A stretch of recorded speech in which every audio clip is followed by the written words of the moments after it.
Katiba imeshakamilika na muundo wake pia umeshajulikana. Sasa kama muundo umeshajulikana, siamini kama kuna mapingamizi tena. Yanaenda wapi sasa? Wakati BMT tayari imeshasema kwamba kila kitu sasa kiko juu ya uongozi wa Simba. Nani ambaye atapinga? Kwa maana hiyo kwa maoni yangu sidhani kama kuna haja ya nini ya kupinga maelekezo ambayo yako sahihi. Unapinga nini kwa mfano? Kwa maana hiyo unaweza kusema hata bodi ya wadhamini ambayo ilitangazwa na mwenyekiti tayari ina uhalali kabisa kuanza shughuli zao na zikatekelezwa. Hilo la bodi nisingependa kulicomment kwa sababu tayari lilikuwa na changamoto zake za kukubalika, na nadhani kulikuwa na pilika nyingi sana, unaona. Lakini what I'm saying ni kwamba ni wakati mzuri kwa ajili ya viongozi wetu wa Simba, mwenyekiti pamoja na bodi wakae vizuri, wawezi kuondoa hizi dosari ambazo katikati hapa zilijitokeza, kwa sababu uwepo wa dosari hizo umewagawa pia hata wanachama, unaona, wanachama pamoja na wapenzi, kwa sababu ya nini ya kama vile kuna makundi mawili, unaona. Ndio. Sasa hiyo hali sio nzuri kiasi cha kwamba labda unakuta hata viongozi wanaanza kusemana, unaona. Haileti picha nzuri.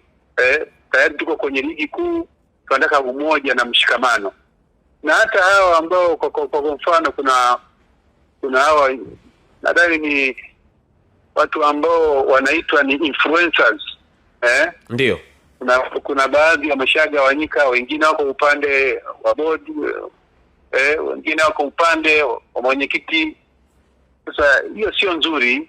Makundi hayo yote yanatakiwa yaondolewe, na yataondolewa pale ambapo uongozi kupitia kwa mwenyekiti watakaa pamoja na bodi, na bila shaka walikaa, na bila shaka walishakubaliana. Kwa hiyo kitu cha msingi tu ni kwamba huko kukubaliana yaani kuwe ni kwa dhahiri na kutoke hadharani, ili kuondoa makundi haya ambayo sasa yanaanza kujitokeza. Naona kwenye mitandao mpaka lugha za ovyo ovyo zinaanza kutumika, kukejeli labda wawekezaji, mzabuni na kadhalika. Sio nzuri. In my opinion, mimi ni mwanachama wa Simba wa muda mrefu, wala sio wa jana wala juzi. Ndio. Wa muda mrefu. Hali kama hii haifai. Inatakiwa yani ikemewe, iondoke, ili Simba iwe moja kama ile nembo yake Simba, ile ya nguvu moja. Ndio. Unaona? Ndio. Hauwezi kuwa na nguvu moja yani wakati tayari kuna makundi ambayo yameshaonyesha kwamba kundi hili liko linamsupport fulani na kundi hili linamsupport fulani. Kwa hiyo hata transformation hii ambayo imeshafanyika inaweza isiwe na impact, unaona. Yani inaweza isieleweke. What I know, ninaamini kwamba viongozi wetu watakaa chini na watayasawazisha, na Simba itabaki kuwa ni moja. Wakati unazungumza hayo, na nilikuwa najaribu kufikiria hii bodi ya wakurugenzi ambayo inaizungumza sasa hivi hapa, unazungumzia hii ya mwekezaji ambayo inaonekana kuna baadhi ya watu wanasema kwamba ilishapoteza uhalali wake wa kubakia ndani ya Simba mara baada ya kuwepo kwa bodi ya wadhamini, kwa sababu ndio anaenda kutengeneza msingi ambao unaenda kuwakaribisha sasa wawekezaji wote wakiwa kwenye platform moja. Hii uhalali wa hii bodi, kama wewe Chazi Kenyela, mwenyekiti wa kamati ya maadili, pengine unasemaje? Utekelezaji wa maelekezo ya katiba hauwezi ukawa ni automatic. Yani hauwezi ukawa ni pale unaanza unavunja hiki. Lazima kuwepo na kipindi fulani cha mpito ili kusawazisha Kwa mfano kama kulikuwa na bodi, sawa, hii bodi sasa kama katiba inaelekeza kwamba labda muundo fulani ufanyike, sawa, sasa bodi iliyokuwepo sasa, je, at the moment inafanyaje? Je, inapoteza nguvu? Na ikipoteza nguvu sasa inakuwaje wakati hakujawa na nini na uteuzi mwingine wa bodi ambayo sasa ingekuja kuchukua nini nafasi ya nini ya wajumbe ambao watakuwa wamesha kids. In my opinion ni kwamba lazima kuwe na kipindi ka mpito kidogo ka kurekebisha hii hali, ambako mwenyekiti, sawa, mwenyekiti pamoja na bodi wakae chini, waangalie katiba inawaelekeza nini, halafu waingie kwenye nini sasa utaratibu wa utekelezaji. Uone kusema ya kwamba unasikia nani mgano, ndio uwezi kuivunja bodi immediately kwa sababu kuna mambo ambayo bodi imekuwa ikiyafanya kwa maslahi mapana ya club, na ukiivunja wakati hujawa na nyingine sasa ambayo tayari itakuwa imeshahalishwa, basi unakuwa umeshaingia kwenye chaos, lakini uone kwenye matatizo. Lakini Charles Kenyela, uoni kabisa kwamba kiasi cha mpito ambacho aliutengeneza hekima mwenyekiti wa klabu ya Simba Murtaza Mangungu kutoka tarehe 18 mwezi wa pili alivyopewa ile katiba mpaka sasa, upande wa bodi ndio pia umekuwa ukivuruga sana masuala haya ambayo yanaendelea sasa hivi na kuleta mvurugano? Uoni kama ndio shida kubwa ambayo inaendelea mpaka sasa, na watu wamekuwa wakitoa maoni kwa staili hiyo kwamba bodi iliyopo sasa hivi ndio ambayo inavuruga mchakato, na maana yake hata uteuzi wa mwenyekiti pia ulienda kuvurugwa pia na kwa upande wa mwekezaji akiwataja watu ambao walikuwa bodi ya wadhamini ambao hawakutajwa na mwenyekiti? Maana yake bado kama ni kuvurugana pale.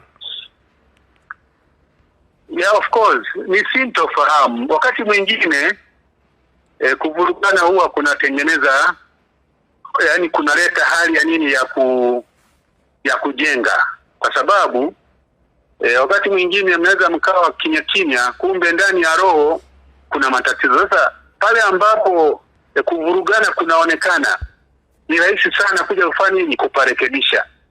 Walivurugana, lakini baadaye walikaa kikao, na baada ya kukaa kikao wakatoa statement kwamba kila kitu sasa kiko vizuri.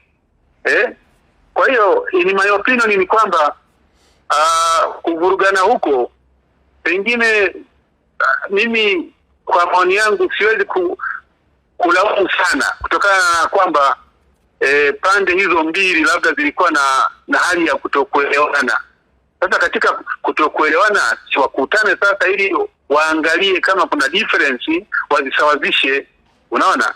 Na mwenyekiti hata alipoitisha kikao kile alichotewa tena bodi nyingine, utakuta kulikuwa pia na tatizo kwamba upande wa bodi pia ulipinga.